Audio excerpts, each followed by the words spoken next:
So today we're going to do some algebra questions. So first we've got a rearrange question. So to make x the subject of the formula, so therefore the answer will have x equals something. So how I like to start is just write out the formula itself. So we've got y equals p minus 2qx squared. We can see that x squared there, so we know there's going to be a square root at the end of it. So we want to make x on its own, and then we can square root at the end. So the first thing we're going to do is we're going to change that p to the other side. So we're going to minus p on both sides, as you can see I've done here.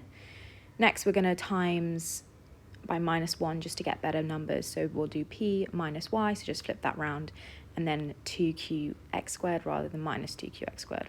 Next we're going to divide by 2q. That's going to give us p take away y divided by 2q equals x squared. Next we're going to square root all of that.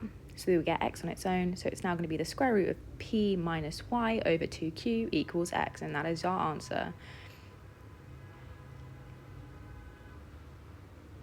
Great, the next one is now make k the subject of the formula, and this time we have k in two different places. So our first aim is to try and get them together. So first, what we're going to do is we're going to times by k minus 2 to get rid of that fraction there. So that's going to be t times k minus 2, put those brackets there, equals k. Next, we're going to expand those brackets so that we can get k on its own.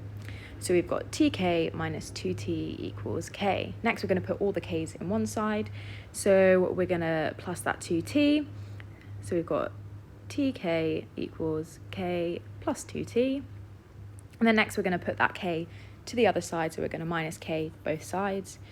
That's going to give us tk minus k equals 2t. Next, we're going to factorize and bring the k out, so we just have one k on its own, so it's going to be k brackets t minus 1 equals 2t, and then next we're going to divide by that t minus 1 on both sides to give us k equals 2t divided by t minus 1, and that's how we've got k on its own, the subject of the formula. Those are our two answers for today. I hope that helped. Practice makes perfect. See you soon.